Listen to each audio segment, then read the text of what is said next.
नमस्कार दोस्तों। PMC Hindi channel के स्वाध्याय सीरीज में आप सभी लोगों का हार्दिक स्वागत है। मैं नीता भुजवानी पिछले 3 एपिसोड से यू फॉर एवर के ज्ञान को मैं साझा कर रही हूँ, जिसे मैंने हिंदी में ट्रांसलेट किया है तुम शाश्वत हो के रूप में। और मुझे आप लोग के फीडबैक लगातार मिलते जा रहे हैं और मैं जानती हूँ कि आप लोग इसे बहुत पसंद कर रहे हैं और अपने ज्ञान को भी बढ़ा रहे हैं। बहुत बहुत धन्यवाद।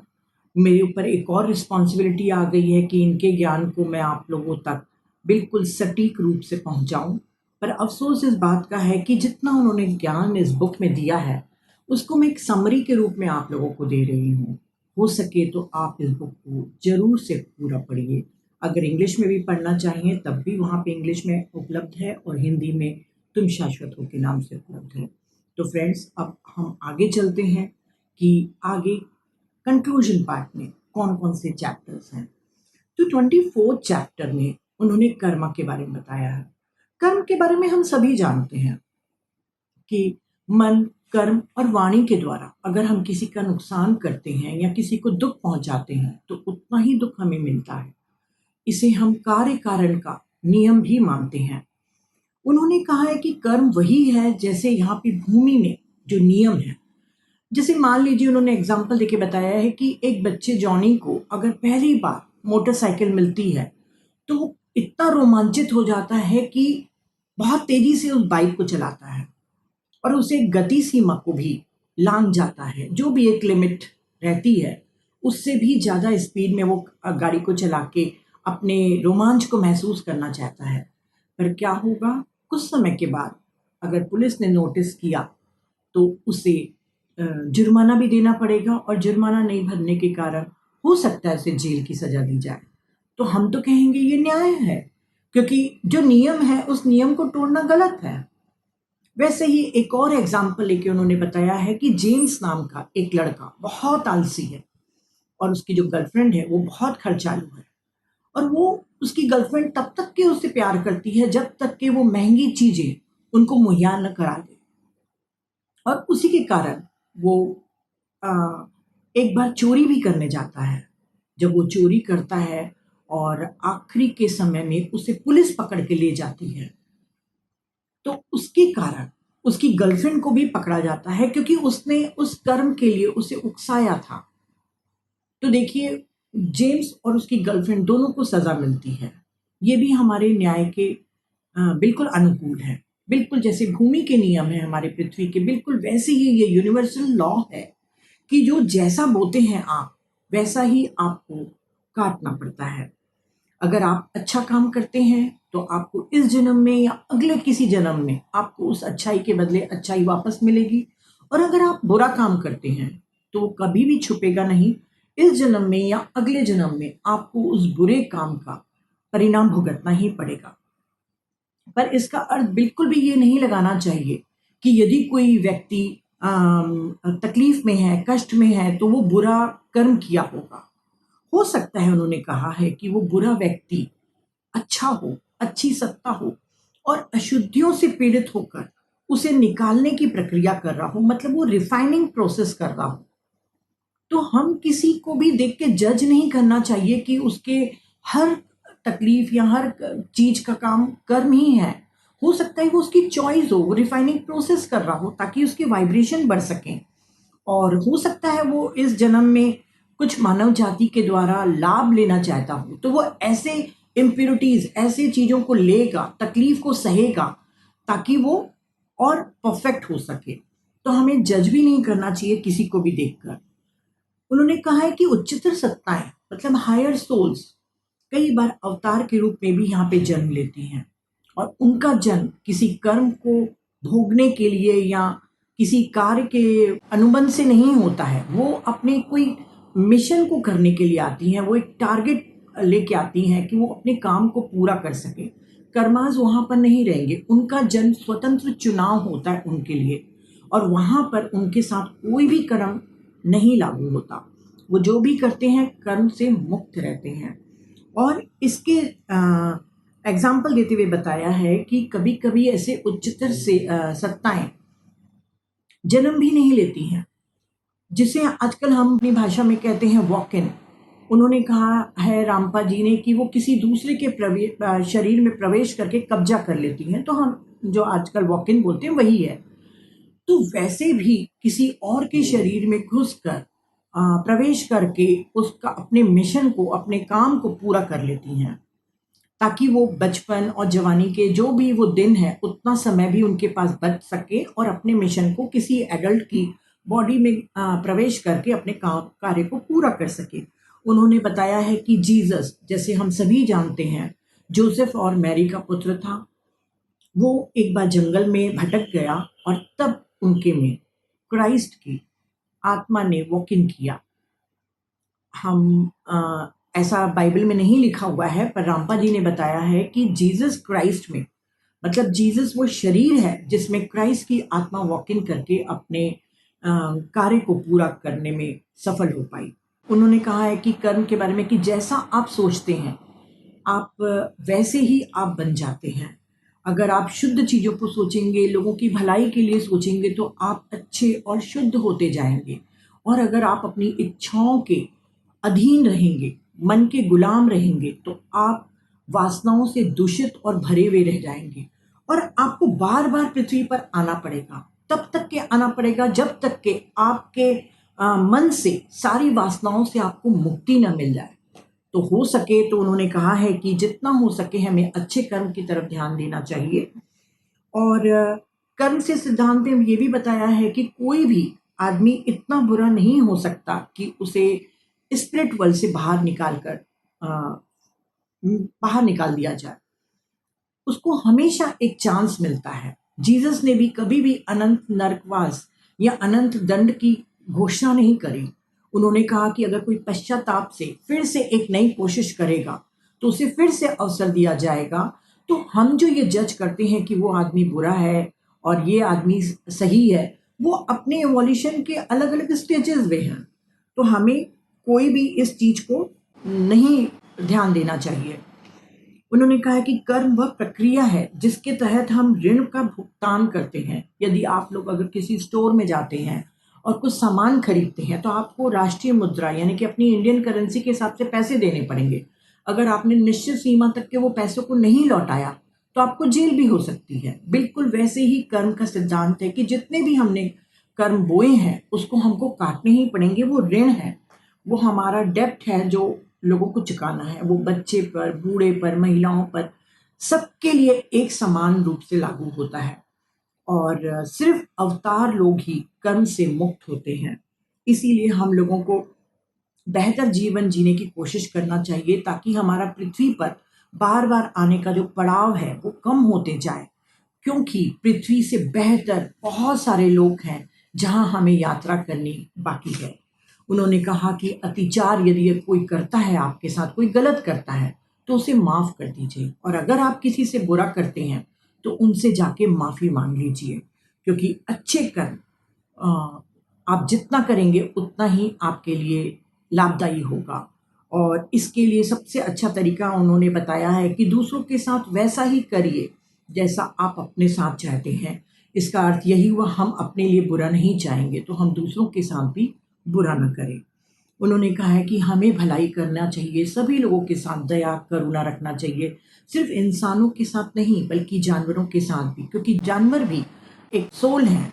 और ईश्वर की दृष्टि में इंसान और जानवर सभी एक समान रूप से वैल्यू रखते हैं। और यह हमारे लिए, हम हमको ये नहीं सोचना चाहिए कि ईश्वर चमत्कार करता है कि नहीं, ये हमारे लिए क्वेश्चन है ही नहीं। हम हमारे जीवन में जो भी चैलेंजेस आ रहे हैं उनको हम सुलझाएं और अपनी प्रगति करते जाएं और अपने कर्म को चुका दें। और यदि आपके घर में कोई बीमार है तो उसके बारे में इन्होंने बहुत ही सुंदर लिखा है कि आप उसकी उपेक्षा मत करें। उसकी सेवा अपने प्रेम से, सहानुभूति से, करुणा के साथ करिए। क्योंकि हो सकता है कि ये बीमार रिश्तेदार आपने स्वयं अपनी सोल प्लान में चुना हो कि आप इस जन्म में उसकी सेवा करेंगे।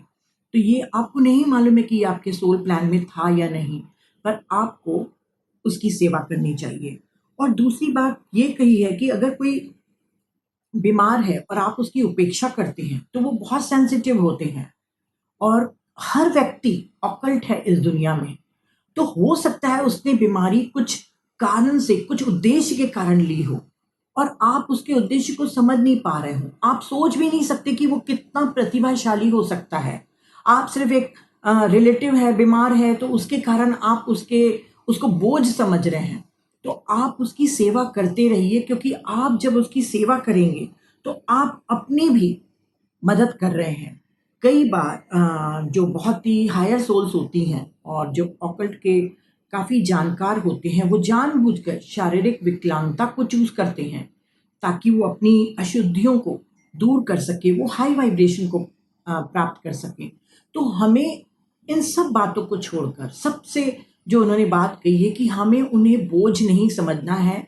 अगर आपके घर में कोई भी बीमार व्यक्ति है तो आप उसकी जी जान से सेवा करिए, उसकी उपेक्षा बिल्कुल मत करिए। और 25वें चैप्टर में उन्होंने मृत्यु के बारे में बताया है। मृत्यु हमको बहुत डराता है।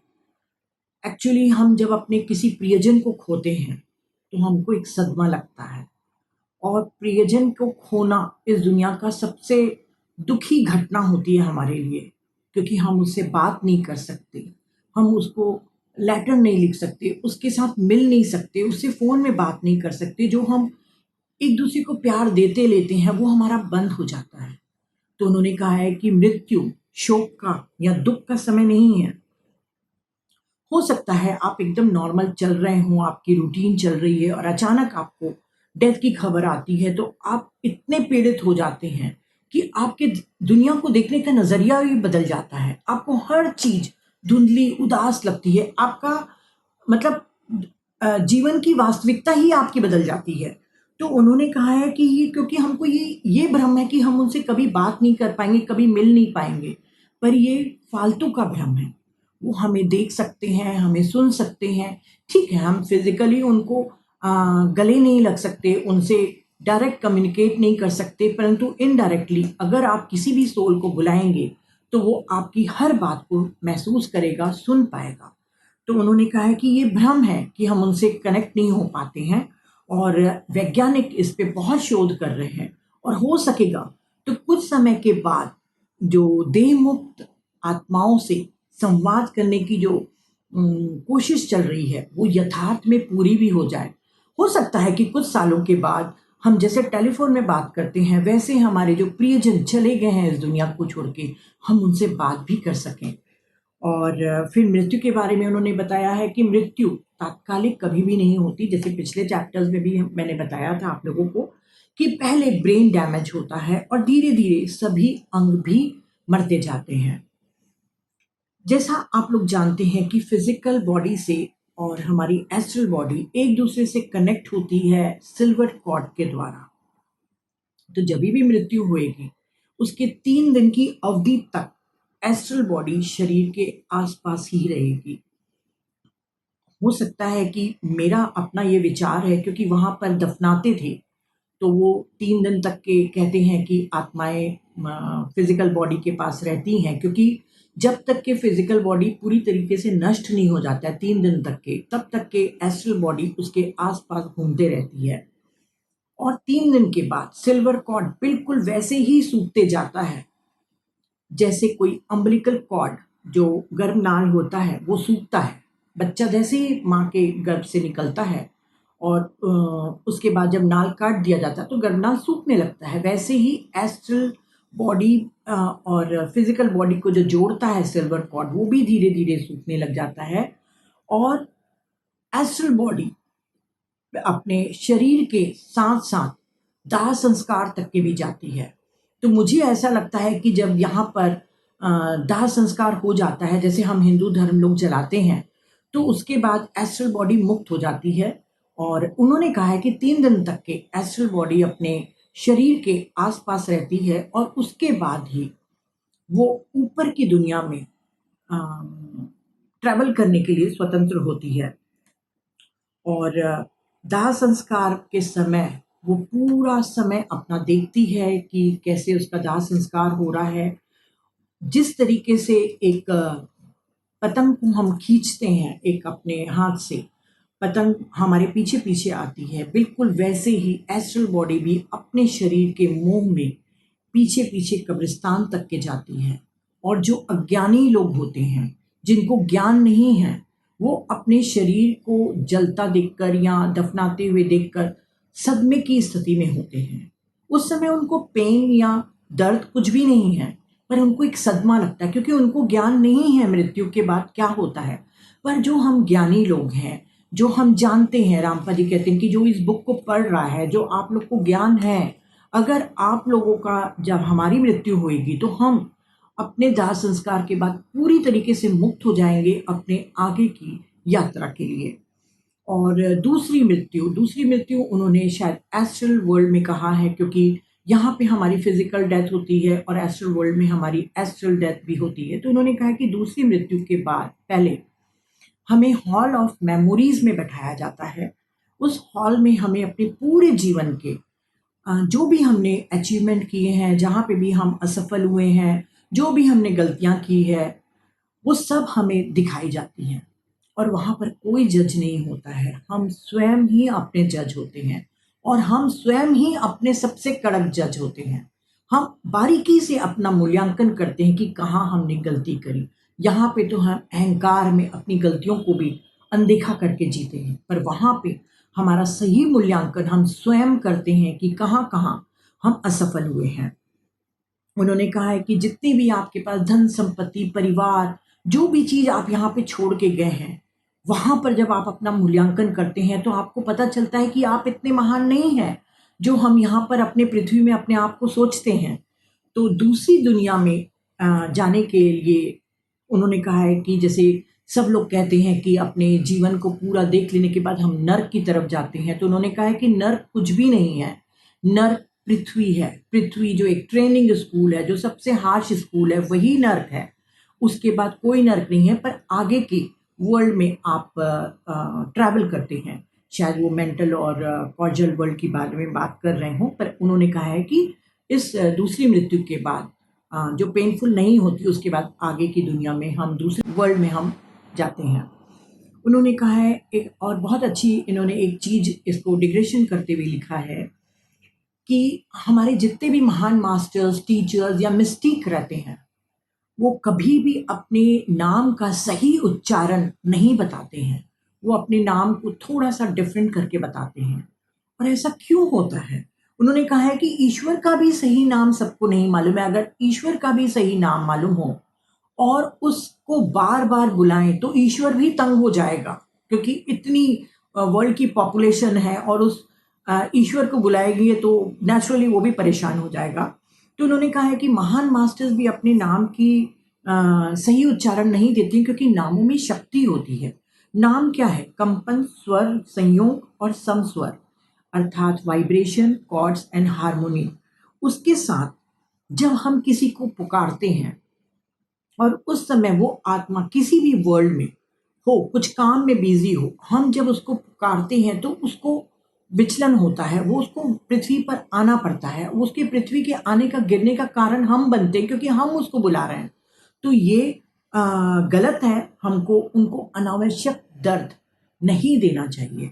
ये समझाने के लिए इन्होंने बताया है, रामपा जी ने, कि जो हम हमारे प्रियजन गुजर जाते हैं, उनके बारे में हम याद करके जो विलाप करते हैं, रोते हैं, उनका नाम ले लेकर, वो बिल्कुल भी हमें नहीं लेना चाहिए, क्योंकि वो भी किसी दूसरी दुनिया में अपने व्यस्त शेड्यूल में होंगे और हम उनको बुला के अनावश्यक दर्द देते हैं, तो उनको भी नहीं बुलाना चाहिए।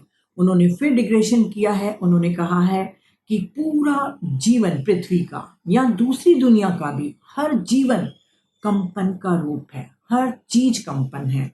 तो उन्होंने कंपन की इम्पोर्टेंस को बताते हुए कहा है कि जैसे सेना है, मार्च पास्ट करती है, बिल्कुल आप भी देखे होंगे, लेफ्ट राइट करके जब वो आगे बढ़ती है, कदम ताल मिलाते हुए चलती है, तो उसके कारण काफी एक हाई वाइब्रेशन पैदा होती है। अगर वैसा ही वो पुल को क्रॉस करे तो इतनी वाइब्रेशन पैदा हो जाएगी कि पुल गिरकर ध्वस्त हो जाएगा। तभी सेना को जब पुल पार करना होता है तो उन्हें ये कदम ताल को तोड़ने के लिए कहा जाता है, उनकी व्यवस्था को तोड़ने के लिए कहा जाता है और वो एक सामान्य रूप से सभी लोग चल के पुल को पार करते हैं। तो ये वाइब्रेशन की इम्पोर्टेंस है। उन्होंने कहा है कि वायलिन वादक भी अगर एक ही स्वर को कोई वाइन ग्लास के पास में अ, लगातार बजाते रहे तो वाइन ग्लास तक के टूट सकता है। तो देखिए कंपन के द्वारा क्या-क्या नहीं हो सकता है। बिल्कुल उन्होंने कहा है कि यही कंपन अगर हम ओम का उच्चारण करते हैं या ओम मनी पैम्मे हूम को हम बोलते हैं, तो हम अपनी वाइब्रेशन बढ़ाते हैं। इन्होंने यहाँ पे वाइब्रेशन के बारे में समझाते हुए और भी कहा है कि जब हम ऐसे चैंटिंग करते हैं तो हम अपनी वाइब्रेशन तो बढ़ाते हैं, पर जो गुजर चुके हैं, जो मृत हो चुके हैं, उनकी नाम की वाइब्रेशन को आप बिल्कुल भी नहीं लीजिए। और वो वैसे ही दुखी हैं क्योंकि हमको वो छोड़ के जा चुके हैं। देखिए वो एस्ट्रल वर्ल्ड में या अपने जो भी दुनिया में खुश होंगे, पर आखिर उनको भी तो हमसे प्रेम है, उनको भी तो एक दुख ऑलरेडी लगता होगा कि हमको वो छोड़ के चले गए। तो हमको और अपने दुख के लिए उनको दंडित नहीं करना चाहिए। उन्होंने कहा है कि मृत्यु व्यक्ति को परिष्कृत करती है अर्थात प्यूरिफाइड करती है, ऐसे ही दुख भी हमको प्यूरिफाइड करता है। हमको लगता है कि कभी-कभी हमको सामान्य रूप से ज़्यादा दुःख मिल गया है, कई लोगों को लगता होगा। तो उन्होंने कहा कि आप ये बिल्कुल गलतफ़हमी मत पालिए, हर इंसान को उसकी लिमिट के अनुसार ही दुःख दिया जाता है। उससे ज़्यादा का आप जितना सहन कर सकते हैं, उतना ही आपको दुःख दिया जाता है। पर कुछ एक लोग इतना रिएक्ट करते हैं अपने दुःख को लेकर कि कई बार महिलाएँ अपने किसी सदमे से या किसी कारण से बेहोश भी हो जाती हैं। तो बड़े दुःख के कारण जो ये बेहोशी होती है वो भी एक सेफ्टी वॉल है ताकि बड़े दुःख का वो सामना धीरे-धीरे कर पाएँ। अचानक दुःख उनको बेहोशी का कारण बन सकता है। उन्होंने कहा है कि बड़े दुःख का सामना कभी-कभी करने वाले बेहोश तो नहीं होते हैं पर नम हो जाते हैं, स्तब्ध हो जाते हैं, सुन्न पड़ जाते हैं। आपने भी कई लोगों को देखा होगा, मैंने भी अपने जीवन में बहुत लोगों को देखा है कि मृत्यु के बाद उनके जो लाइफ पार्टनर होते हैं वो एकदम शॉक्ड, सुन्न हो जाते हैं। तो उन्होंने कहा है कि ये सुन्नता, ये नमनेस उनके लिए अनुकंपा है। क्योंकि वो जो इतना बड़ा उनके जीवन में कमी हो गई है, जो लॉस हो गया है, उसके लिए वो पूरी तरीके से तैयार नहीं है। तो वो नमनेस उनको सचेत करती है धीरे-धीरे ताकि वो अपने दुःख को, अपनी कमी को फ़ील कर पाएँ और एडजस्ट हो पाएँ उस दुःख के साथ। और दूसरा ये भी कारण है, ये नमनेस उस मृत आदमी के लिए भी बहुत बड़ी अनुकंपा है। क्योंकि यदि उसको शॉक लगा जो पीछे छूट गया है, वो अपने पार्टनर को या जिसको भी याद करके जोर-जोर से विलाप करेगा, रोएगा उसका नाम ले लेके, तो वो आत्मा आगे ट्रैवल नहीं कर पाएगी, उसको भी दर्द होगा और वो अर्थ पे ही टिके रहेगी। तो वो नमनेस मृतक के लिए भी बहुत फ़ायदेमंद है और जो सदमे में है, उसके लिए भी फ़ायदेमंद है। ये प्रकृति ने हमको एक अनुकंपा के तौर पे हम लोगों के लिए दिया हुआ है। और रामपा जी ने कहा है कि अगर आप मृत व्यक्ति से बात करना चाहते हैं, तो आप टेलीपैथी या क्लेयरवॉयंस के द्वारा भी आप बात कर सकते हैं। कई लोग ऑटोमेटिक राइटिंग के द्वारा यानी कि स्वचालित लेखन के द्वारा भी मृत व्यक्तियों के साथ बात कर सकते हैं। और जब स्वचालित लेखन आप करें, तो उन्होंने कहा है कि आपको अपनी कल्पनाओं पर बहुत नियंत्रण रखना होगा क्योंकि जब आप किसी की टेलीपैथिक मैसेज ले रहे हैं, किसी भी मास्टर की या अपने रिलेटिव की ले रहे हैं, तो अगर आपने अपनी कल्पनाओं पर नियंत्रण नहीं करा, तो आपके सबकॉन्शियस माइंड और कॉन्शियस माइंड से अलग-अलग विचार उसमें मिक्स हो जाएँगे और वो जो कहना चाह रहा है, वो जो मैसेज देना चाह रहा है, वो कंटामिनेटेड हो जाएगा, दूषित हो जाएगा। तो आपको अपनी कल्पनाओं पर नियंत्रण रख के ही ऑटोमेटिक राइटिंग करना चाहिए और इस तरीके से उन्होंने मृत्यु का बहुत ही सुंदर चैप्टर लिखा है जो मैंने आपके साथ शेयर किया। 26 चैप्टर में उन्होंने बताया है सही जीवन के नियम कि कौन से हमारे नियम हैं जिनको हम पालन करके अपने जीवन को आनंदित, स्वस्थ और शांतिपूर्ण तरीके से हम निभा सकते हैं। उन्होंने 7 नियम दिए हैं। पहला है कि जैसा आप अपने लिए व्यवहार चाहते हैं, वैसा ही आप दूसरों से व्यवहार करें। सभी लोग अपने लिए बहुत चिंतित रहते हैं, अपना ही ध्यान रखते हैं। पर अगर आप दूसरों के प्रति भी अच्छा व्यवहार रखते हैं, तो जो जीसस क्राइस्ट ने कहा है गोल्डन रूल, उसके अनुसार आप जीते हैं और ये बहुत नियम कारगर है, बहुत महत्वपूर्ण है। आप इसको बिल्कुल अपनाइए। पर हाँ, उन्होंने कहा है कि यदि कोई व्यक्ति, वहाँ पे अपवाद है कि यदि कोई व्यक्ति आपके विचारों से या आपकी मकसद की पवित्रता से मेल नहीं खाता और इनडायरेक्टली उन्होंने कहा है कि वो आपके लिए बहुत नेगेटिव है, तो वो 2-3 बार आप उनके साथ मौन रहिए और मौन रहने के बाद भी अगर सॉल्व नहीं हो रहा है प्रॉब्लम, तो आप उस व्यक्ति से दूरी बना लीजिए। ये अपवाद है। और अगर कोई आदमी आपको धोखा भी दे रहा है, तो आप बिल्कुल चिंतित मत होइए, क्योंकि ईश्वर के दुनिया में धोखेबाज को कोई भी सहानुभूति नहीं मिलेगी। धोखा खाना ज़्यादा बेहतर है धोखा देने से। तो उन्होंने इस तरीके से पहले रूल को बताया है। दूसरा रूल है कि किसी का भी आपको जज नहीं करिए, उसका आकलन मत करिए। हमारी हमेशा से आदत रही है कि हम दूसरों को जज करते हैं, हम सभी, मैं भी। उन्होंने कहा है कि जो दो कहावतें हैं कि केवल निर्दोष ही पत्थर मारे, जीसस ने कहा था।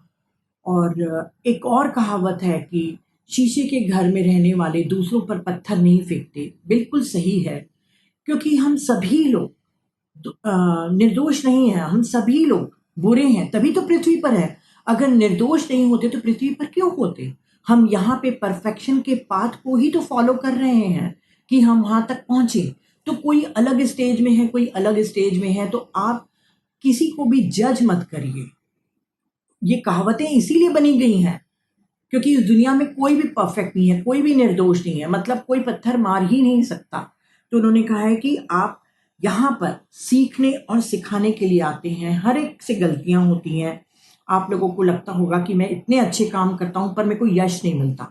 कई लोगों को लगता है कि मैं तो कोई बुरा काम भी नहीं करता हूँ पर मेरे ऊपर दोष लग जाता है। तो उन्होंने कहा है, रामपा जी, क्या आप सोचना कि ये सब चीज़ें मायने रखती हैं क्या? यहाँ पृथ्वी पर हम सभी चीज़ों का पाउंड और स्टर्लिंग में हम मूल्यांकन करते हैं, सफलता को, असफलता को। वहाँ पे हमारे सही कीमत का मूल्यांकन किया जाएगा। यहाँ पर मूल्यांकन सही नहीं होता, इसीलिए आपके पास भी हक नहीं है कि आप किसी को जज करें। और तीसरा उन्होंने कहा है कि आप सभी कार्य के समय कोई भी कार्य करते हैं उसमें आप पाबंद रहें, मतलब पंक्चुअल रहें। क्योंकि हो सकता है आप किसी कार्यक्रम में जा रहे हैं, आपके देरी से जाने के कारण उस व्यक्ति को परेशानी हो सकती है और उसको अपने प्रोग्राम में फेरबदल भी करनी पड़ सकती है। तो अगर आप अपने को रिस्पेक्ट देना चाहते हैं, सामने वाले को रिस्पेक्ट देना चाहते हैं, तो पंक्चुअल रहिए। और ये पंक्चुअल रहने से आपका शरीर आपका अनुशासन में रहेगा, आपका मन अनुशासित रहेगा और आपकी आत्मा भी अनुशासित रहेगी। और चौथा उन्होंने कहा है कि धर्म के बारे में बहस न करें और न ही दूसरों के विश्वास का उपहास करें। हम सभी लोग अलग अलग धर्म में विश्वास करते हैं, पर हमारी ये विडंबना है कि हर एक कोई अपने ही धर्म को सबसे उच्च मानता है। उन्होंने कहा है कि भगवान का कोई भी नाम ले लो, उसका कोई भी नाम नहीं है, हमने नाम के अलग अलग करके रखे हैं। इससे कोई फर्क नहीं पड़ता कि हम किस नाम से उसे पुकार रहे हैं। तो यदि कोई व्यक्ति दूसरे धर्म में विश्वास रख रहा है तो उसका कोई भी हमको आर्ग्यूमेंट्स नहीं करनी है और उसकी मजाक भी नहीं उड़ाना है। हम नहीं जानते कि वो क्या प्लान लेके आया है और किस धर्म में उसका विश्वास है। और पांचवा नियम है कि अपने स्वयं के धर्म का पालन करें और उन लोगों के लिए पूरी उदारता दिखाएं जो अलग धर्म के हैं। हम सभी लोग जो भी धर्म अपना रहे हैं उसका सही तरीके से हमको पालन करना चाहिए। और अगर हमको धर्म बदलना भी है तो जब तक कि कोई दृढ़ कारण न हो, कोई स्ट्रॉन्ग रीज़न न हो, हमको धर्म को नहीं बदलना चाहिए। उन्होंने कहा है कि जैसे धर्म को आत्मसात करना आसान नहीं है। हम बड़े होते तक अपने धर्म को आत्मसात करते हैं, बिल्कुल वैसे ही जैसे एक बच्चा एक भाषा को धर्मसात करता है। अगर एक बच्चे को हम अगर भाषा सिखाएंगे तो बहुत जल्दी सीख जाएगा, पर अगर हम एक वृद्ध आदमी को भाषा सिखाने की कोशिश करेंगे तो उसको कठिनाई होगी। इसीलिए अगर आपके सामने कोई एडल्ट खड़ा है जिसने अपने धर्म में बिल्कुल विश्वास जमा लिया है, तो आप अपने विश्वास को उसके ऊपर मत थोपिए। वो आपके धर्म को आत्मसात नहीं कर पाएगा, उसको कठिनाई होगी। तो आपको बिल्कुल भी उसको थोपना नहीं है और उसके धर्म में हस्तक्षेप भी नहीं करना है।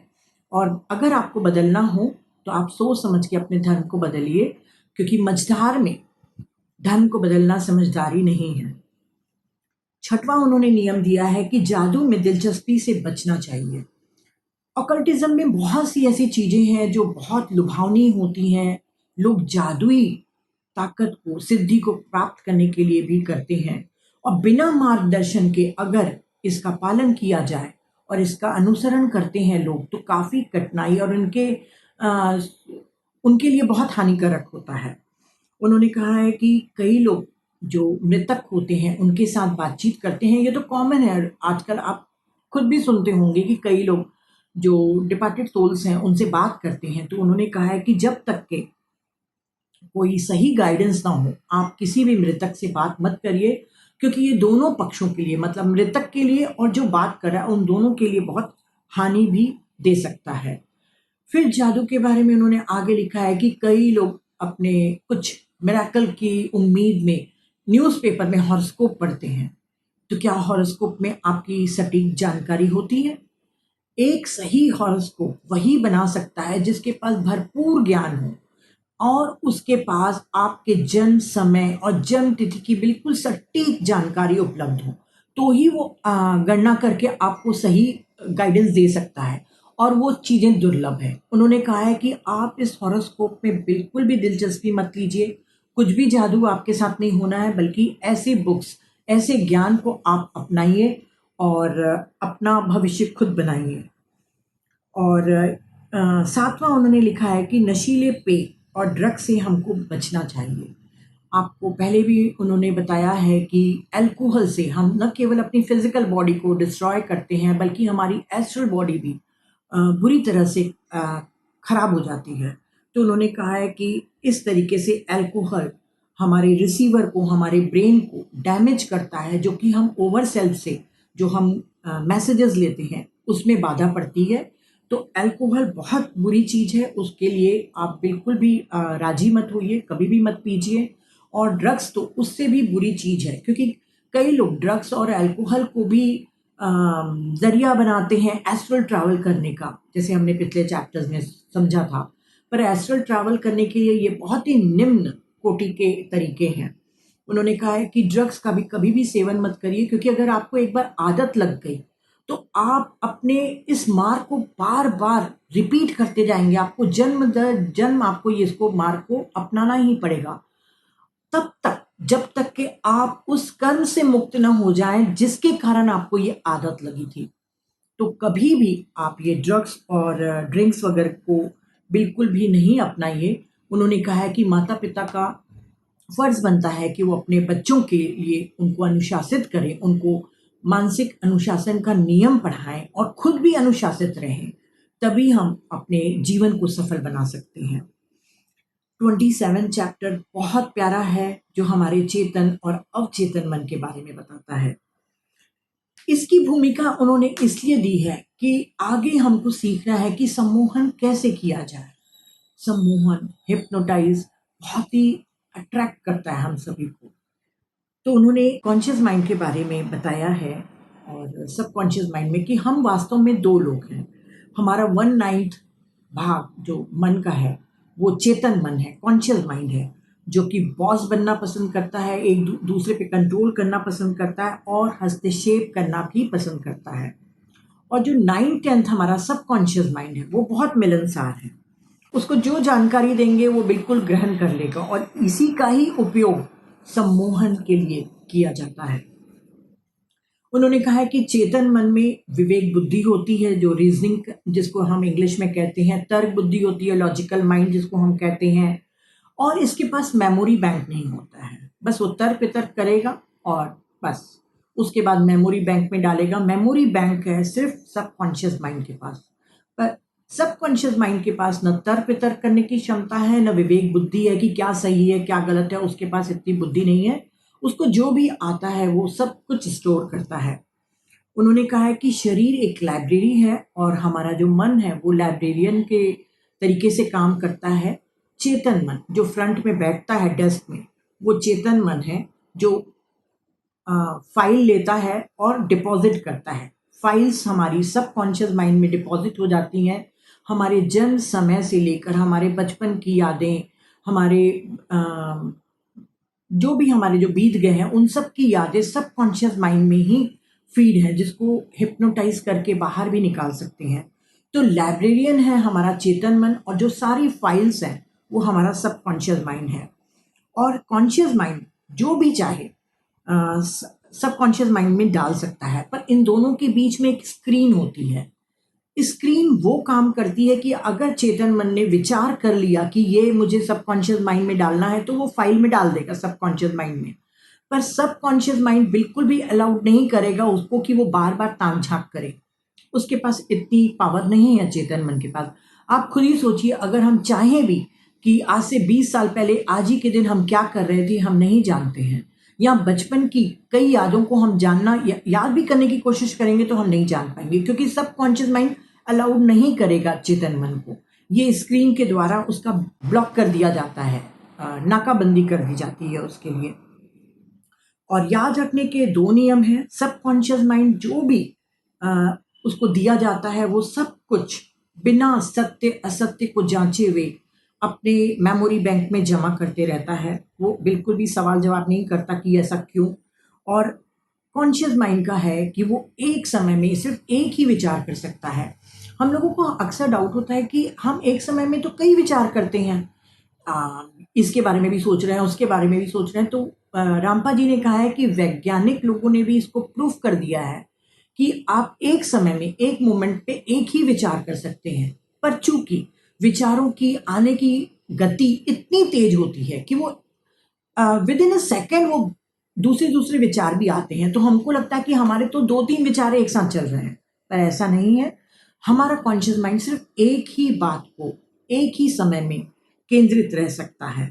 और यही यूज किया जाता है हिप्नोटाइज में, कि यदि एक विचार पर सचेतन रूप से हम ध्यान केंद्रित करें, तो हमारी परामर्श ग्राह्यता यानी कि हमारी रिसेप्टिविटी हमारी बढ़ जाती है। और इसका हम हिप्नोटाइज करने वाले लोग हमको विश्वास दिला देते हैं कि वो जो भी बोलेंगे हम मानेंगे, क्योंकि वो पहले हमारे सामने ऐसी चीज करेंगे कि हम सिर्फ एक ही चीज पे कंसंट्रेट करें, और उसके बाद हमारा विश्वास उनके ऊपर बढ़ता जाएगा।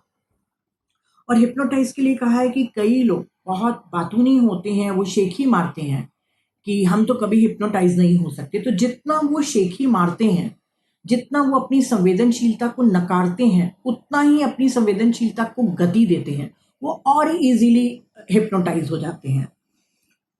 ये जो हम सम्मोहन के बारे में उन्होंने आगे बताया है कि सम्मोहन करता हिप्नोटिस्ट एक चमकदार बटन या एक कांच का टुकड़ा लेता है और उसको आपकी आंखों के ऊपर इस तरीके से हिलाता है और आपको कहता है कि आप बिल्कुल अपनी दृष्टि वहीं डाल के रखिए। मैंने कहा ना कि चेतन मन को एक ही विचार पर केंद्रित करने दिया जाता है, तभी तो हम अ, अपने में ही विश्वास करने लग जाते हैं कि अब हम हिप्नोटाइज होंगे, और हो भी जाते हैं। तो वो जब घुमाता है बटन को या हिलाता है, तो हमारा चेतन मन इतना बिजी हो जाता है उसको देखने के लिए कि उसे पता ही नहीं चलता कि उसके पीठ पीछे क्या क्या हो रहा है, मतलब क्या उनकी मंशा है। और आंखों से ऊपर ये रखता है, जानबूझकर आपकी आई लेवल के बिल्कुल थोड़ा ऊपर रखेगा, क्योंकि हमारी आंखों की और पलकों की मांसपेशियां जो मसल्स हैं वो सबसे ज्यादा कमजोर होती हैं। तो जब वो ऊपर रखेगा और आपको देखने के लिए कहेगा, तो आपकी आंखें धीरे धीरे थकने लग जाएंगी, हो सकता है आपके आंसू भी निकल जाए। और फिर जब वो देखेगा कि आपकी आंखें थक रही हैं, तो वो आवाज करेगा कि आपकी आंखें थक रही हैं, और आपकी रिसेप्टिविटी बढ़ते जाती है और आप विश्वास करने लग जाते हो कि ये बहुत इसके पास शक्ति है, और वाकई मेरी आंखें थक रही हैं। और कहता है कि अब आप सो जाइए, तो अब आप आंखें बंद करके सो भी जाते हैं। उसके पास कोई शक्ति नहीं है, उसके पास सिर्फ एक कला है जो आपको बिजी करके इस तरीके से काम कर रहा है। और जैसे ही आपकी रिसेप्टिविटी बढ़ जाती है, तो जो सब्जेक्ट है यानी कि जो आदमी जिसके ऊपर ये काम हो रहा है, अधीन व्यक्ति जो भी करें, वो सभी चीज़ें उसकी विश्वास करने लग जाता है, जो भी उसको कहेंगे। फिर वो सबकॉन्शियस माइंड से उसकी जो भी बातें निकालना चाहेगा वो भी निकाल पाएगा, क्योंकि तब वो स्क्रीन कमज़ोर हो जाती है और सबकॉन्शियस माइंड सारी अपनी फाइल्स खोलते जाता है, जो भी वो सम्मोहन करता उसको कहने के लिए उकसाता है। तो उन्होंने कहा है कि सम्मोहनकर्ता भी बहुत चतुर है। वो भी जानता है कि किसी चीज़ को वो सिद्ध करने के बाद ही आपको ये एडवाइस देगा कि आप ऐसे करो। जैसे उन्होंने कहा कि आँखें थक गई हैं, अब सो जाइए। वैसे ही वो बहुत ही चतुराई से आपको हो सकता है कि बाहों को ऐसे फैला देने के लिए कहे और कहे कि अब आपकी थोड़ी देर के बाद कहेगा, ताकि आपकी बाहें थक जाएँ। नेचुरली हम बाहें को फैलाएँगे, तो हमारी थोड़ी देर के बाद तो बाहें थकेंगी ही। तो वो फिर धीरे से कहेगा कि आपकी बाहें थक गई हैं, आपकी बाहें थक गई हैं। तब आपका लॉजिकल माइंड उससे आर्ग्यूमेंट्स भी नहीं कर सकता कि भाई इतनी देर से तुम हाथ खड़ा करके रखोगे तो थकेगा ही। पर हमारे पास वो शक्ति भी नहीं रहती है। लॉजिकल माइंड पूरी तरीके से सो जाता है और हमारी परामर्शग्राहिता इतनी बढ़ती है कि हम महसूस करने लग जाते हैं कि हमारी हाथें थक गई हैं, और जो भी वो सुझाव देगा उसके बाद हम लोग सब कुछ वैसा ही करते जाएंगे। उन्होंने कहा है कि आगे चल के डॉक्टर्स और सर्जन्स इस पद्धति को हो सकता है यूज़ करें, क्योंकि इसका कोई भी साइड इफ़ेक्ट नहीं है। हिप्नोटाइज़ करके पेनलेस चाइल्ड बर्थ मतलब डिलीवरी भी कराई जा सकती है। किसी का दाँत निकलवाना हो तो कोई एनेस्थीसिया देने की ज़रूरत नहीं, सिर्फ सम्मोहन करिए और दाँत निकलवाइए, कोई साइड इफ़ेक्ट नहीं है, आप घर चले जाइए। तो उन्होंने कहा है कि इस तरीके से भी इसका यूज़ हो सकता है, पर जब तक कि कोई ट्रेंड ना हो, प्रशिक्षित ना हो, तो वो बिल्कुल भी नहीं एडवाइस करते हैं कि आप हिप्नोटाइज़ कराइए। ये खतरनाक हो सकता है हिप्नोटाइज़ करना और करवाना, और वो बिल्कुल भी एडवाइस नहीं देते हैं दूसरे से करवाना। वो पूरा जोर देते हैं कि आपको जो भी प्रॉब्लम है, जो भी चीज़ आपको करनी है, तो अपने आप को आत्मसम्मोहन करिए, क्योंकि आप किसी और के सुझाव पर नहीं, अपने सुझाव पर काम करेंगे। और अगले चैप्टर में उन्होंने पूरा सेल्फ हिप्नोटाइज़ के बारे में बताया है कि आप अपने को ही ट्रेन करें। कई लोगों को ये गलतफ़हमी है कि किसी को भी जल्दी से सम्मोहित नहीं किया जा सकता। तो उन्होंने कहा है कि ऐसा गलत है। किसी को भी अगर ट्रेंड, अगर कोई दक्ष है उसमें, तो आराम से बहुत जल्दी उसको हिप्नोटाइज़ कर सकता है। और अगर दूसरी मिथ, जैसे उन्होंने कहा है कि नीति संहिता के विपरीत, यानी कि आपके व्यवहार के विपरीत भी कोई काम करा सकता है, तो वो भी गलत है। काम नहीं करवा सकता। अगर कोई धार्मिक आदमी के पास जाए और उसको कहे कि जाके बैंक लूटो, तो वो धार्मिक व्यक्ति उठेगा, चलेगा, पर वो बैंक नहीं लूटेगा। पर यदि कोई बहुत ही निपुण सम्मोहन करता है, तो वो आपको इस तरीके से सम्मोहित कर देगा कि आपको लगेगा कि आप एक नाटक में भाग ले रहे हैं, एक खेल में भाग ले रहे हैं। तब वो आपके साथ गलत काम कर सकता है। उन्होंने कहा है कि कुछ लोग लड़के-लड़कियों के साथ ऐसे ही मिसयूज़ करते हैं सम्मोहन करके। तो हम आपको इसीलिए एडवाइस नहीं करते हैं कि किसी को भी, किसी से भी सम्मोहन के लिए नहीं जाना चाहिए। आपको जो भी कार्य करना है वो अपने आप को ही सम्मोहन के द्वारा कराइए। अगर आपको कोई बुरी आदत है, उसको छोड़ना चाहते हैं, या कोई क्षमता को, कोई गुण को आप विकसित करना चाहते हैं, तो अपने आप स्वयं ही अपने ऊपर काम करिए। 28वें चैप्टर में उन्होंने पूरा आत्मसम्मोहन के ऊपर बताया है, और उन्होंने कहा है कि जन पूर्व के प्लान के लिए कई लोग दूसरों के पास जाते हैं जानने के लिए कि हमारी फ़ोबिया क्या है, या कोई भी चीज़ के लिए जाते हैं। तो उनके पास कोई ऑप्शन नहीं रहता है, तो वो जाते हैं, तो ठीक है, वो जा रहा है। पर वो जो सब्जेक्ट है, जो व्यक्ति है जो जा रहा है, वो हमेशा उस सम्मोहनकर्ता के आदेशों के प्रति बहुत संवेदनशील हो जाएगा। मतलब आपने किसी ने आपको हिप्नोटाइज़ करा दिया, तो आप उसके लिए सम्मोहन से बाहर आने के बाद भी उसके आदेशों के लिए आप बहुत सेंसिटिव हो जाएँगे, जो कि गलत है। और आपको बिल्कुल भी सलाह नहीं दी जाएगी कि आप किसी और से हिप्नोटाइज़ होने के लिए जाइए। अगर जाना पड़ा, आपको अपने बर्थ का या किसी और चीज़ के बारे में जानने के लिए जाना पड़ा, तो आप लोगों को ये सुझाव दिया जाता है, या ये नियम बनाने चाहिए। वो कहते हैं कि हिप्नोटाइज़ 2 डॉक्टर्स की देख-रेख में हो। और वो क्योंकि एक आदमी हो सकता है कि कुछ गलत कर ले, 2 डॉक्टर्स के देख-रेख में ये हिप्नोटाइज़ होना चाहिए और वो डॉक्टर्स जो हैं, जो हिप्नोटाइज़ कर रहे हैं, उनको भी हिप्नोटिज़्म से मतलब हिप्नोटाइज़ होने की प्रक्रिया से गुज़रना चाहिए और एक बार नहीं, हर 3 साल के बाद एक बार उनको गुज़रना चाहिए और उनके मन में ये मन में एक सलाह को, एक बाध्यता को बाँध देना समाविष्ट कर देना चाहिए कि वो कभी भी किसी के साथ मिसयूज़ नहीं करेंगे। मतलब सम्मोहन के द्वारा उनके मन में भी एक थॉट डाल देना चाहिए कि वो किसी भी अपने क्लाइंट या सब्जेक्ट जो भी आप कहना चाहें, उसके साथ गलत काम नहीं करेंगे। तो 3 साल में वो डॉक्टर्स भी जाएँ हिप्नोटाइज़ होने के लिए और 2 डॉक्टर्स के देख-रेख में ही आप हिप्नोटिज़्म की प्रक्रिया में जाएँ, क्योंकि उन्होंने कहा कि कुछ कलंकी, कुछ बदमाश डॉक्टर्स भी हैं, जो हिप्नोटाइज़ को मिसयूज़ करते हैं और किसी का फ़ायदा उठाते हैं।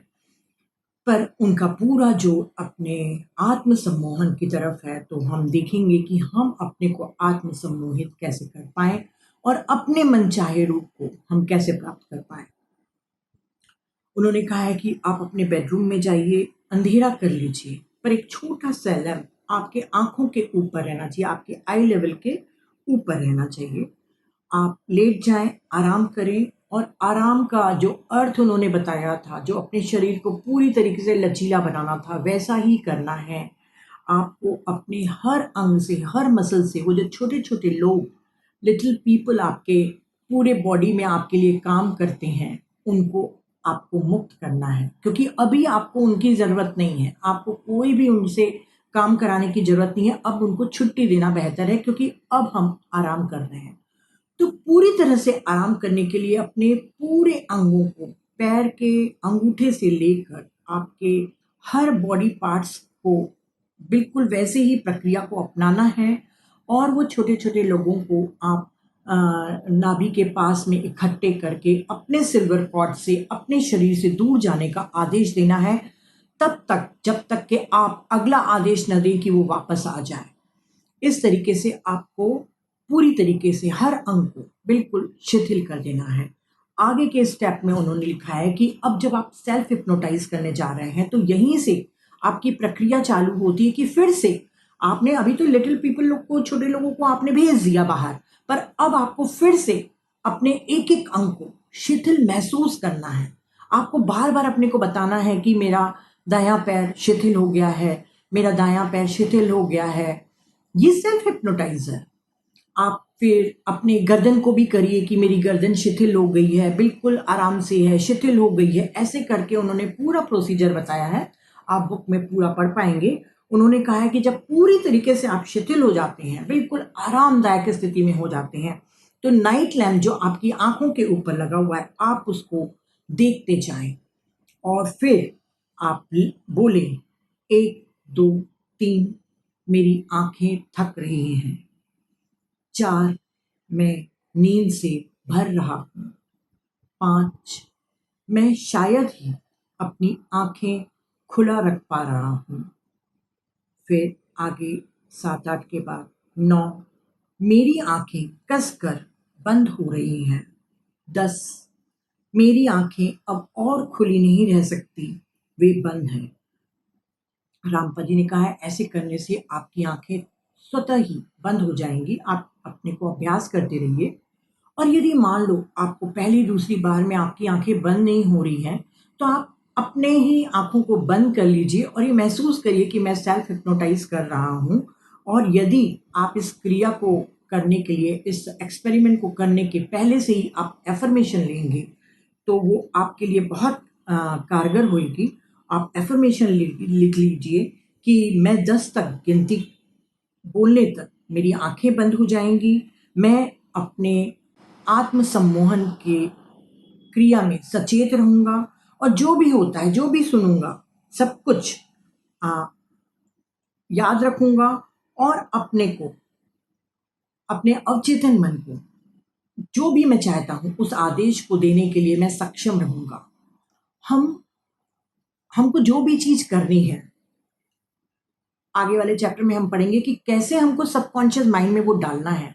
तो ये एफर्मेशन आप पूरा बुक में लिखा हुआ है, आप पढ़ लीजिएगा कि मैं एफर्म पहले से ही करना शुरू कर दिए ताकि आपका सबकॉन्शियस माइंड रेडी होता जाए कि आप सेल्फ हिप्नोटाइज होने जा रहे हैं, करने जा रहे हैं अपने को, और जो भी आप आदेश देंगे तो सबकॉन्शियस माइंड को लेना पड़ेगा और आप उसमें सक्षम रहेंगे। तो ये एफर्मेशन करने से आप बहुत इजीली जो भी चीज़ चाहते हैं, चाहे आप बुरी चीज़ को छोड़ना चाहते हैं या कोई गुण को अपनाना चाहते हैं, उसमें आप सफल हो जाएंगे। 29 चैप्टर में उन्होंने ट्रांस को पाने के लिए अभ्यास बताया है। ट्रांस अर्थात तन्मय अवस्था, एक तरह से भाव समाधि की अवस्था है जिसमें बिल्कुल हम निर्विचार हो जाते हैं और शून्य की स्थिति में पहुंच जाते हैं। उन्होंने कहा है कि आत्म सम्मोहन के द्वारा आप जो भी गुण, जैसा भी गुण चाहते हैं अपने लिए, वो उसकी क्षमता को आप विकसित कर सकते हैं और जो भी बुरी आदत को आप छोड़ पाते हैं, छोड़ना चाहते हैं, उसको भी आप छोड़ सकते हैं। पर आपके पास एक योग्यता होनी चाहिए कि आप सही और गलत को आप अंतर कर सकें। अगर आपको वाकई बुरी आदत को छोड़ना है तो आप वाकई क्या तैयार हैं, बिल्कुल निश्चित रूप से तैयार हैं, तो ही आप इसको फॉलो करिए, नहीं तो आपके लिए ऐसा करना व्यर्थ रहेगा।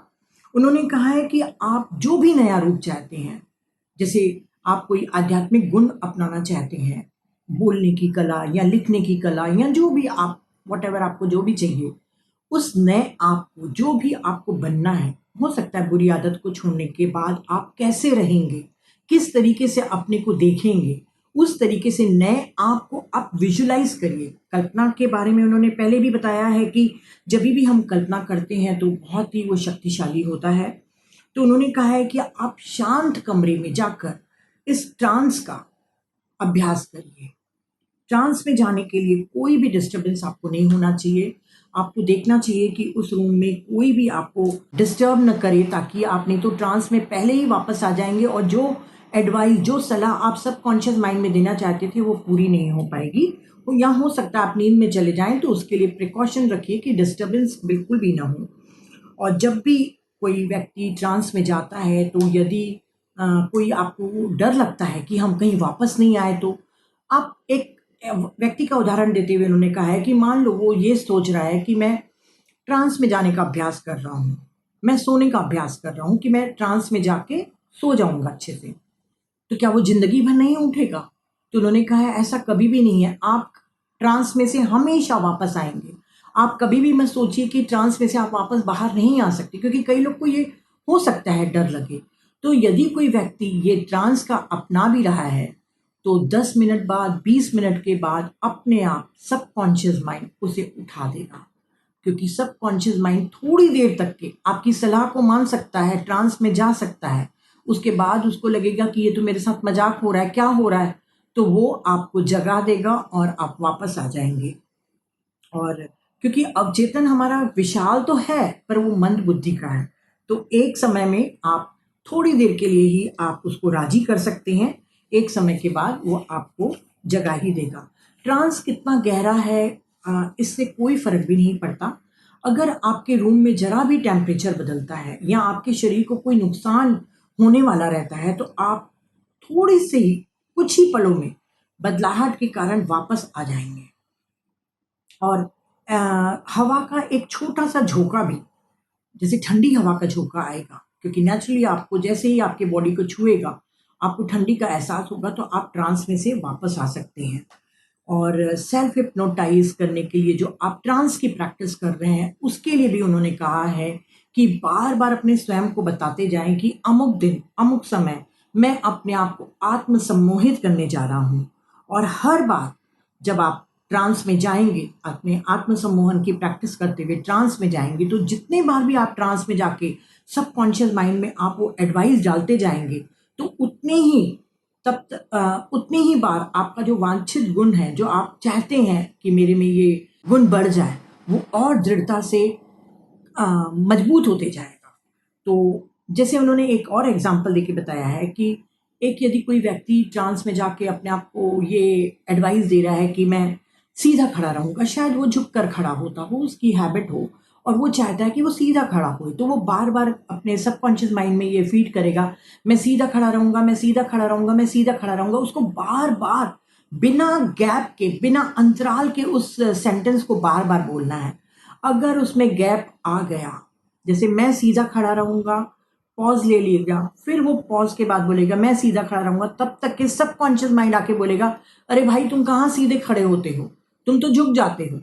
तो सबकॉन्शियस माइंड को आपको बात करने का मौका ही नहीं देना है, बार बार उस एडवाइस को रिपीट करते जाना है। और जैसे वो रिपीट करते जाएगा तो सबकॉन्शियस माइंड सारी मसल्स को ऑर्डर दे देगा कि वो सीधा खड़ा होगा। तो जो उसकी बॉडी में जो पार्ट के कारण वो नहीं खड़ा हो पाता था सीधा, उसकी वो मसल्स कड़ी हो जाएंगी और वो सीधा खड़ा हो पाएगा। तो उन्होंने एक एग्जाम्पल देके बताया है कि जितने बार आप ये डालते जाएंगे अपने एडवाइस को, आप उतनी ही दृढ़ता से अपनी भावनाओं, अपने गुण को विकसित करते जाएंगे। जैसा कि हम ये सेल्फ हिप्नोटाइज सीख रहे हैं गुण को बढ़ाने के लिए और अपनी बुरी आदतों को छोड़ने के लिए। तो उन्होंने कहा है कि कई लोग स्मोक करते हैं और स्मोक को छोड़ना चाहते हैं, कई लोग ड्रिंक को छोड़ना चाहते हैं। तो जो स्मोक करता है या जो ड्रिंक करता है, वो उसके मन में वो एक तरीके से अनिच्छित सम्मोहन से पीड़े जाता है। मतलब वो इनवॉलेंट्री उसके ऊपर हिप्नोटाइज कर दी जाती है कि ये आदत को तोड़ना बिल्कुल मुश्किल है, असंभव है। और ये कौन करता है हमको इनवॉलेंट्री हिप्नोटाइज? ये करते हैं हमारे एडवर्टीजमेंट, हमारी सोसाइटी। क्योंकि वो एडवर्टीजमेंट्स कर करके हमको ये बताती है कि ये आदत आपकी बिल्कुल भी नहीं छूटेगी, हम आपको एडवाइस कर रहे हैं कि आप हमारे पास आइए, हम आपकी आदत से मुक्ति दिलाएंगे। तो इसके कारण हम पढ़ पढ़ कर हम सेल्फ हिप्नोटाइज हो जाते हैं, न चाहते हुए भी, कि हमको तो ये आदत छूट ही नहीं सकती। पर उन्होंने कहा है कि अगर आपको सचेतन अपने आप को हिप्नोटाइज करने की कला आ गई तो ये कोई भी चीज छोड़ना असंभव नहीं है। पर आपको निश्चित होना चाहिए कि आप छोड़ना चाहते हैं। अगर आपके मन में अगर शंका है या कमोबेश आप लिटिल और मोर तरीके से आप चाहते हैं छोड़ दूंगा, काश मैं छोड़ पाता हूँ, या आपके मन में कोई भी डाउट है कि ठीक है मैं छोड़ दूंगा, ऐसा नहीं है। उन्होंने कहा है कि आप पहले अपने मन को बिल्कुल तरीके से तैयार कर लीजिए कि आप छोड़ना चाहते हैं कि नहीं। अगर आप छोड़ना चाहते हैं तही सही मायने में, तब जाके आप इसको सेल्फ हिप्नोटाइज करिए अपने आप को। और बुरी आदत को जो भी आपको छोड़ना है, सब कॉन्शियस माइंड में बार बार जब तक कि ये उतर न जाए तब तक के आपको ये एडवाइस देते रहनी है। पहले आपको सारे शरीर को आराम की स्थिति में ले जाना है, फिर आपको ये सेल्फ हिप्नोटाइज करना है कि एक एक अंग आपके बिल्कुल शिथिल हो गए हैं। और ट्रांस की अवस्था में जब आप पहुंच जाएंगे 1 2 3 वाली गिनती के में, तब आप अपने सबकॉन्शियस माइंड में जो भी बुरी आदत है उसको छोड़ने के लिए, वो कि आप उसको पसंद नहीं करते हैं, उसको छोड़ने के लिए बिल्कुल तैयार हैं, ऐसा आप एडवाइस डालते रहेंगे तो कुछ ही दिनों में आप इस बुरी आदत से छूट पाएंगे। और यदि आप असफल होते हैं तो आप ये मत सोचना कि ये सेल्फ हिप्नोटिज्म की प्रक्रिया गलत है। आप ये समझ लीजिएगा कि आपके संकल्प में ही कोई कमी रह गई है। आप फिर से अपने आप को दृढ़ संकल्प के साथ आप करिए, आप हमेशा सफल होंगे। हमारा आखिरी चैप्टर इस बुक का है कि उन्होंने जनरल टॉपिक्स लिए हैं जो हमारे में एक गलत धारणा बन गई है कि काम के सिलसिले में, कि हम लोगों ने काम के हिसाब से 2 लोगों में विभाजित कर दिया है। एक व्हाइट कॉलर्स और जो नौकर लोग काम करते थे। व्हाइट कॉलर्स मतलब सफ़ेद पोश कर्मचारी, जिसको हम कहेंगे कि अमीर लोग, और एक नौकर या मज़दूर आदमी लोगों के लिए हम कुछ भी बोले। तो इन दोनों में उन्होंने डिवाइड कर दिया है हमारी सोसाइटी ने, रामपा जी ने नहीं। तो उन्होंने कहा है कि ये बहुत ही गलत धारणा है और बहुत ही भेदभाव है, एक भाई को दूसरे भाई से कैसे अलग कर रहे हैं ये लोग। और जो भी काम अगर मैनुअली करे, अपने हाथों से करे या दिमाग से करे, कोई भी काम, वो हर काम बहुत ही पवित्र होता है और वो ऊंचा बनाता है उस आदमी को जो अपने काम को पूरी सच्चाई के साथ करता है, पूरी श्रद्धा से करता है, और यदि गलती ना हो तब भी अपमान सहता है। उन्होंने नौकरों की तरफ इशारा करके कहा है कि हम लोग अपने को ऊंचा समझते हैं पर वो हमसे बेहतर हैं, कि सेवा भी कर रहे हैं, हाथ से पूरे टाइम हमारे लिए सेवा कर रहे हैं और हमारे गुस्से को भी वो सह रहे हैं, तो वो हमसे बेहतर हैं। उन्होंने पुराने ज़माने जो उनके 54 ईयर्स के बारे में, अपने तिब्बत में जो हो रहा था उसके बारे में उन्होंने लिखा है कि संभ्रांत महिलाएँ जो अमीर औरतें थीं, वो सिर्फ़ सज-धज के बैठ जाती थी क्योंकि उनका ये दिखाने का नज़रिया था लोगों को कि हम बहुत अमीर हैं, हमको काम नहीं करना है, हमारे लिए नौकर-चाकर हैं, उनका काम सिर्फ़ आदेश देने का था। तो उन्होंने कहा है कि उनको लिए काम करना बहुत ही हीन काम माना जाता है, मतलब काम करने को उन्होंने बहुत ही अपमानित किया था, जबकि काम हमको अनुशासित करता है, हमको ट्रेन करता है। चीन में तो ये भी था कि चीन में कई लोग अपने नाखूनों को इतना लंबा कर लेते थे, ताकि लोगों को वो दिखा सकें कि वो फ़िज़िकल कोई काम नहीं करते हैं, उनके पास पर्याप्त रूप से काम करने वाले नौकर हैं और वो अपने नाखूनों को इतना बढ़ा लेते थे कि उसके ऊपर आवरण डालकर उसको टूटने से भी बचाते थे। देखिए कितने महान-महान लोग भी इस दुनिया में हुए हैं कि वो ये दिखाते थे कि हमको काम करने की आवश्यकता नहीं है, जबकि काम तो हमें अच्छी चीज़ सिखा रहा है। और तिब्बत में ही उन्होंने कहा है कि कुछ अमीर लोग, जब कम्युनिस्ट आक्रमण हुआ था उसके पहले कई अमीर लोग इतनी लंबी आस्तीन पहनते थे, जो उनकी उँगलियों से, मतलब उनकी उँगलियों से भी 6 से 12 इंच तक लंबी आस्तीनें रहती थी। उनका भी यही पर्पस था कि लोगों को ये दिखा सके कि वो इतने अमीर हैं कि उनको काम करने की आवश्यकता नहीं है, और अपने आप को पूरे टाइम रिमाइंड कराते रहते थे कि हम हमें काम करने की आवश्यकता क्या है, हमारे पास तो नौकर है। तो ये जो दिखावा था, ये जो पाखंड था, ये जो घमंड था, वो बहुत ही गलत था।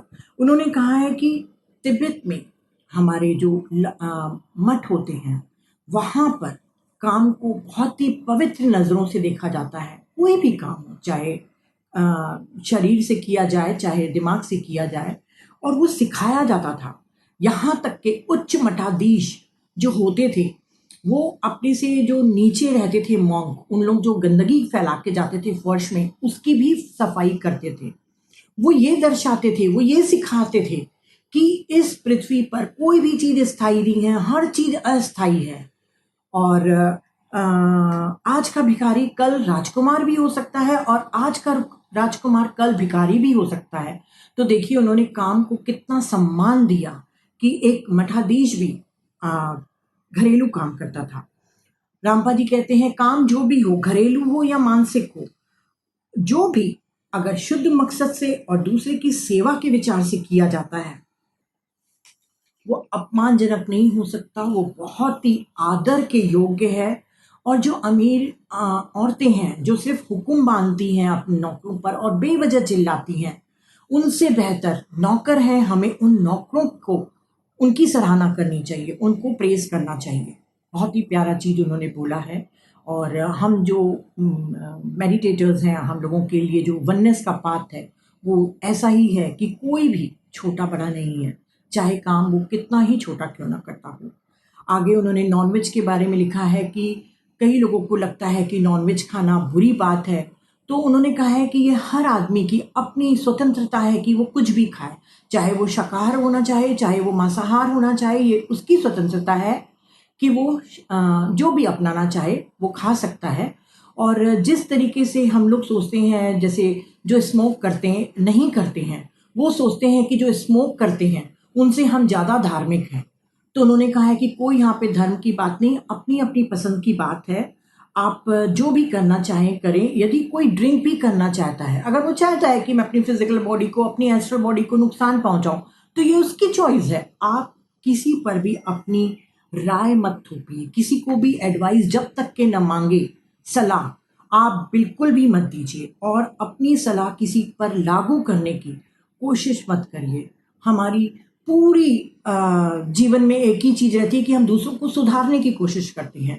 तो रामपा जी ने कहा है कि किसी को भी, चाहे वो ड्रिंक करता हो, चाहे स्मोक करता हो या नॉनवेज खाता हो, आप उसको फ़ोर्स मत करिए। हो सकता है उसने प्लान के तहत अपने इस काम को लेकर आया हो, और यदि आप फ़ोर्सफुली उसको ये काम करने के लिए कि ड्रिंक्स मत कर, स्मोक मत कर, अगर हम उसको बार-बार बोल के फ़ोर्स करते हैं, तो आप उसके कर्म के साथ भी जुड़ जाते हैं और आपके लिए ये कर्म बहुत ही अप्रिय हो सकता है। आखिरी में उन्होंने बहुत ही प्यारा जानवरों के बारे में लिखा है, क्योंकि मैं भी एनिमल लवर हूँ। उन्होंने कहा है कि जानवर को सभी इंसान लोग एक गूंगा जीव मानते हैं। वाकई हमको लगता है वो कहाँ कम्युनिकेट करते हैं, पर उन्होंने कहा है कि अगर आप टेलीपैथिक हैं तो आप अपने किसी भी जानवर से आप बात कर सकते हैं, और वो जानवर हमारे इंसानों से ज़्यादा बुद्धिमान होते हैं। ये बात तो तय भी निश्चित भी साबित हो चुकी है कि जो मधुमक्खियां हैं उनकी भी अपनी एक भाषा है। वो बकायदा एक दूसरे को निर्देश देती हैं, सम्मेलन आयोजित करती हैं। बताइए कितना अच्छा उनका कम्युनिकेशन पावर है। डॉल्फिन के बारे में भी कई साइंटिस्ट लोगों ने रिसर्च किया और देखा कि साइंटिस्ट लोगों ने जब उनकी आवाज़ को टेप की रिकॉर्ड करके जब उसको सुने उन्होंने, तो उनकी आवाज़ बिल्कुल ऐसे लगी जैसे कोई इंसान बात करता है। तो उन्होंने कहा है कि पशु ऐसी सत्ताएं हैं, ऐसी एंटिटीज हैं जिन्होंने विशेष आकार, विशेष रूप से इस क्रम में पृथ्वी पर आकर अपने स्वयं के विकास को चुना है। अगर हम जानवरों को अपने से हे समझते हैं, नीचे की दृष्टि के सोचते हैं, तो हम उनसे कभी भी कम्युनिकेट नहीं कर पाएंगे। अगर हमको उनसे कम्युनिकेट करना है तो हमको संभाव रखना चाहिए और उनको उतने ही प्यार से अपने दिल को खुला रख के अगर हम उनसे कम्युनिकेट करें तो कम्युनिकेट पॉसिबल हो सकता है और आसान भी है। बस प्रैक्टिस की ज़रूरत है। उन्होंने रामपा जी के पास 2 श्याम बिल्लियाँ थी। श्याम कोई कंट्री का नाम है, तो श्यामी बिल्ली थी 2। और उन्होंने कहा है कि मेरे लिए बहुत ही फॉर्च्यूनेट की बात थी कि वो दोनों बिल्लियाँ बहुत ही अच्छी टेलीपैथिक थी, क्योंकि बिल्लियों में बहुत ही ऑकल्ट पावर और टेलीपैथिक पावर्स बहुत ज़्यादा होता है। तो उसके कारण वो रामपा जी बिल्लियों से बात भी करते थे। उन्होंने कहा है कि आप डॉग और कैट से भी कम्युनिकेट कर सकते हैं, और जब श्यामी बिल्ली से आप बात करेंगे तो आप आश्चर्यचकित हो जाएंगे कि वो हमारा उतना सम्मान नहीं करती है जैसे हम बिल्लियों का सम्मान नहीं करते हैं। तो वो बिल्लियां भी हमको सम्मान से नहीं देखती हैं, क्योंकि इंसान वाकई भी शायद सम्मान के लायक नहीं रह गया है।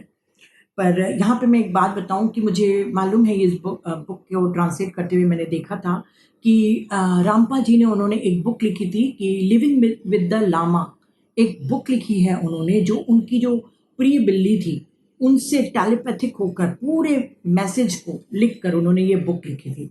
तो उन्होंने कहा कि आप भी टेलीपैथी कर सकते हैं। किसी भी जानवर को कम मत समझिए, आप उनको प्यार करिए, बिल्कुल अपने समान एक सोल के रूप में आप उनको जानिए और देखेंगे कि आप टेलीपैथी उनके साथ कर सकते हैं। और उन्होंने ये बुक को एंड करते हुए कहा है कि फ्रेंडशिप यहाँ पर हमारी एंड नहीं होती है, क्योंकि ये जो सेल्फ ट्रेनिंग की बुक उन्होंने लिखी थी, एक और उन्होंने सेल्फ ट्रेनिंग की बुक लिखी है, और उन्होंने कहा है कि हम फिर मिलेंगे और इस बुक में जो भी है सभी मेटाफिजिकल इवेंट्स के बारे में मैंने जिक्र किया है। और मैं चाहूँगा कि अगली बुक को भी आप पढ़ें, और वो अलविदा नहीं कहेंगे, और वो स्पेनिश भाषा में कहते हैं हस्ता ला विस्टा, यानी कि बाद में मिलते हैं। तो फ्रेंड्स, ये बुक को मैंने आप लोगों के सामने शेयर किया। उम्मीद करती हूँ कि आपको ये बुक बहुत पसंद आई होगी। आप लोग प्लीज़ प्लीज़ इस बुक को पढ़िए और इसके नॉलेज को आप सभी लोगों को शेयर करिए। सभी लोगों को बताइए कि हम वाकई शाश्वत हैं। हम यहाँ पर सिर्फ कुछ सीखने के लिए आते हैं। अभी यात्रा बहुत दूर तक की हमें करनी है, और अगर हम ये ज्ञान पाते रहेंगे, ऐसे ज्ञान हमको मिलते रहेंगे, तो हमारा पृथ्वी पर आने के पड़ाव कम होते रहेंगे और हम पृथ्वी पर आने के लिए बंधन से मुक्त होकर आगे के लोकों में हम यात्रा कर पाएंगे। तो फ्रेंड्स, आप लोगों को ज़रूर पसंद आया होगा। मुझे फीडबैक देते रहिएगा। Thank you, thank you, thank you.